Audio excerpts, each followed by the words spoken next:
fucked up. I don't like that, Daryl. I know. Let's stop. Can you do something about it? I don't know. I can't. I mean, you're my friend. I'm asking you as my friend. You can. I need you to go ahead and look into this, please.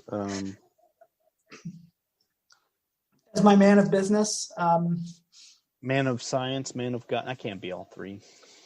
Those are those disciplinaries don't work. All right. So if you, me, and Sergio have to take those three on, I guess Sergio would be the man of God. Oh. Because he's the more religious of the three of us, I think. Sure. But I don't know shit about science, but I also don't know shit about business. Okay, you need to cut me out of this. You guys need a different... We need a different... We can't have this new crew. I can't. Yeah. I can't with this.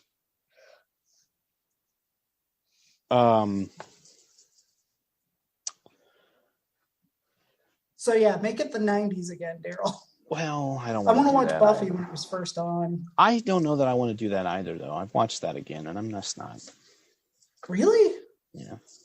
I love Buffy. I still love Buffy. I liked it when in the 90s, but I'm just gonna leave it there. And it's fine if people still like it, right? Like I've watched, all kinds of stuff that people are like, "That's stupid. Don't watch that anymore." I don't think Buffy's stupid. It doesn't hold my attention the way it used to. Mm-hmm. I rewatched a lot of it a couple years ago whenever I was trying to figure out how to write TV shows, and I feel like it's still pretty good. I mean, it's definitely aged, and its first season is fucking rough, but starting in season 2, it kind of finds its voice, and it's like, this is pretty good. But I can't fuck with Doctor Who. I tried it. So I'm telling you, right? Me too. Like, I know all these people that I love and respect, and like, they love it, and I'm just like, I don't fucking get it. Like, I just don't get it. Yeah, a lot of people I like that show. And I watched like 3 seasons of it. I watched the first 2 David Tennants and the Christopher Eccleston one, and like, I get it. It's just I didn't have a problem putting it down and leaving it behind. You know what I mean? Like, see, I didn't part of me that's like, I gotta go back to that. I just didn't. I just didn't have that experience. Like, I couldn't even get past like 5 episodes. Were you watching the Eccleston? Yeah, I just couldn't get into it. Like, it's when David Tennant shows up. It's not Eccleston's fault, but when David Tennant shows up, the show gets a lot better. Part of it is David Tennant, but Christopher Eccleston, I think, didn't. I think the production values get a little bit better, but it's still like pretty low budget. It may be bigger budget now. I don't know. But I remember watching the first episode and being like, Jesus Christ, when dumpsters are eating people or whatever. Yeah. I think that was some of it for me too. But like, I don't know. I've tried to get into some British stuff too. Maybe I just don't like British people. Yep, that's probably what it is. You're a real Anglophobe. Yeah. No, I'm just kidding. I like British things, and I don't know. I couldn't get into that British series. I couldn't get into the IT crowd. Like, yeah, I really like. I like the actors from IT crowd. They're very funny. Richard Iodine and Chris O'Dowd are great. And who's the actress? That I would not know. I'll look it up now, just so I've got her name. But yeah, that's another one where like I remember watching the show and being like, this isn't for me. Yeah, and I think it's fine if you like it. Like I've had to tell people like, yeah, no, it's funny. Like it's not for me. Catherine Parkinson. Don't know. A lot of British TV work. Didn't, I guess, translate over to the States the way O'Dowd did. He was in Bridesmaids, wasn't he? Yes, I think he was. He was very funny. He's very also, good. He was in Thor 2, but don't hold that against him. I hold Thor 2 against the world. Jesus Christ, Thor. I watched Thor 2 again recently while I was making some furniture. And by making, I mean assembling furniture that I bought at Target. Yeah. I wasn't in my wood shop. Yeah. Like that's not that your woodshed is outside. I mean, it's you wouldn't be doing a podcast from your woodshed unless the podcast was about wood. Yeah. Then I would be a hypocrite not to do it from my woodshed. But I watched it. It's definitely one of the worst Marvel movies, I think. Yeah, I've never even rewatched it. I watched it twice and I said, that's enough. It's enough of my time, Dark World. What would you say the worst Marvel movie is? Dark World. I'd say you're probably right. And I'd say that's the answer. Well, your two big options are that or the Hulk, right? But I really like the Hulk. I do too. Like there was a weird time where my youngest kid got really into that movie. Not the other Marvel movies. Not the other Marvel movies with Hulk in them. But that specific Hulk. Like she was like, that's not my Hulk. The Hulk is Ed Norton. So but yeah, I'm sure I think I've said that exact quote on this show before. But she got really into it, so I watched it a lot. Like we'd watch it while she was getting ready for bed, like for the last 30. We'd watch it in 30-minute increments. It was fun, and it was fine. Like it was fun. Like it's like kind of the black sheep of Marvel movies. Like what happened in the movie happened in the Marvel universe, but like we don't. The only cast member who showed up again is Thunderbolt. Ross. Mm-hmm. Yeah, Ross. And they waited a long time to bring him back into play. What's interesting is it's off template, right? Because it was in production at the same time as Iron Man, and both came out the same summer, and Iron Man is the template. Yeah. And Hulk is this sort of weird offshoot that I think is also a good movie, but like definitely doesn't fit the Marvel template nearly as well. It's not as funny. It's not as it's weird that your kid got so into it because it's relatively somber.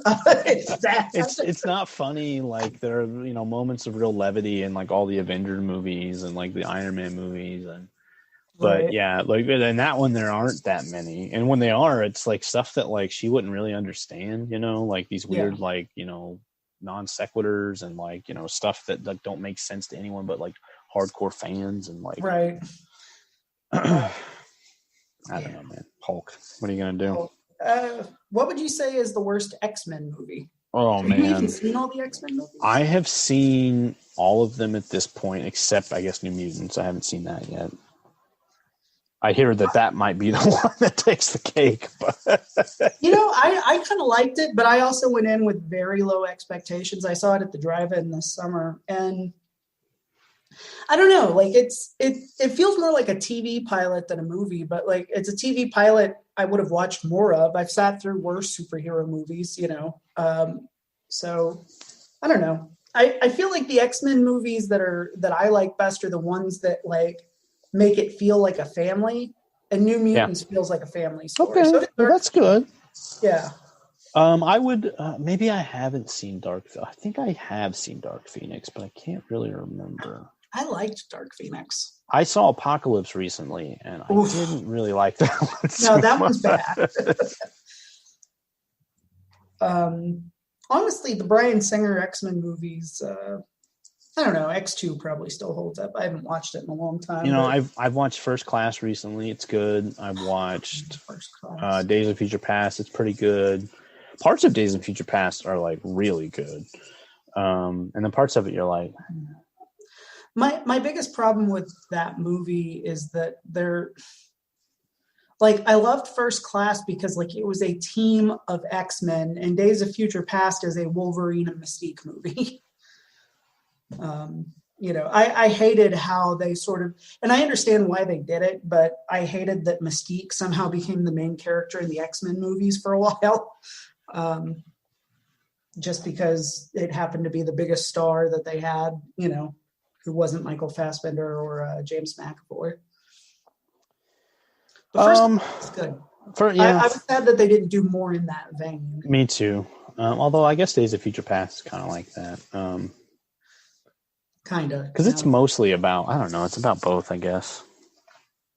Yeah, I mean, it takes place mostly in the past, but yeah, it's sort of Bryan Singer trying to marry that prequel timeline up to his original trilogy and also erase X-Men 3 in the process. Like, we don't talk about that. Thanks. I've still never rewatched X-Men 3. I've only seen it the one time. I have only seen it the one time. I saw it in theaters after you guys saw it and were like, this is garbage. And I'm with you. I don't want to see it again. Why would you kill Cyclops and Professor X? Although it does, I guess you're right. It does undo because James Marsden shows up at the end and he's like, "What's up?" And you're like, fuck, Jean's there too. Holy shit! Oh, my unrequited love is back. Oh, so is her cock blocking boyfriend. Oh, gross! I have all these memories now.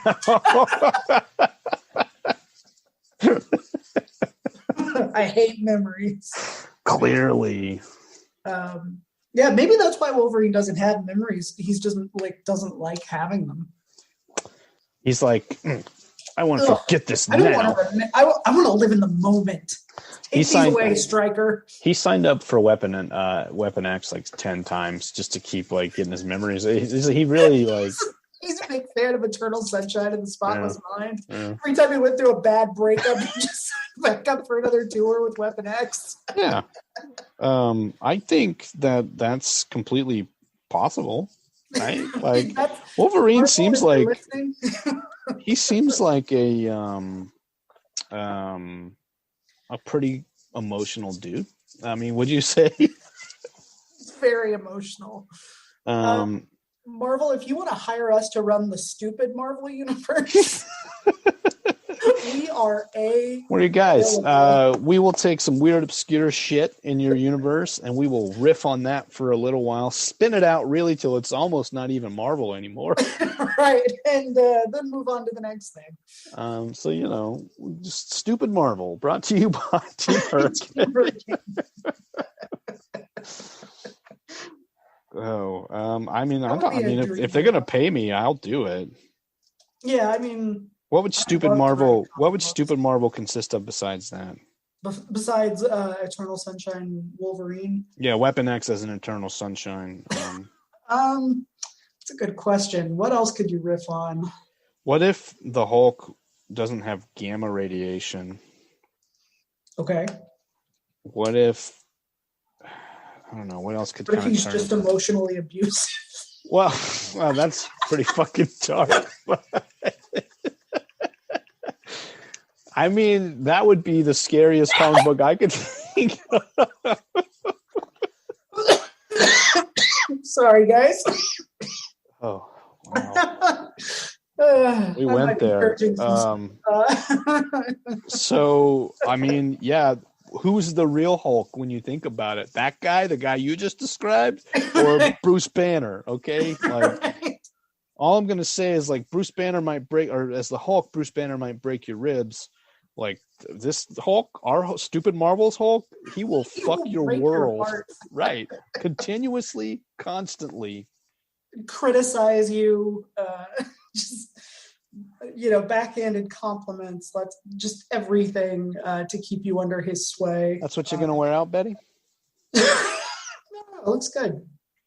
Yeah, yes. Yeah. Sure. Fine. I don't want to get a little angry about it. But he doesn't ever like turn into Hulk. He never hulks out. Yeah, right. Exactly. Like he's more of like a subtle manipulator. God, this is so dark. This is stupid Marvel. This took a turn that I don't approve of. I gotta be honest. Stupid Marvel is it's off to some surprising avenues of. What if the X-Men? Never mind. What about the Fantastic Four? How could you make them? They're a family. They are a family. What if it was like the real world? Like a reality TV show? Yeah, and they don't have a house. The Baxter Building isn't in New York City. It's on the Jersey Shore. Okay. So are they still scientists? I mean, in a manner of speaking, they like science. They're not really good at it. Okay.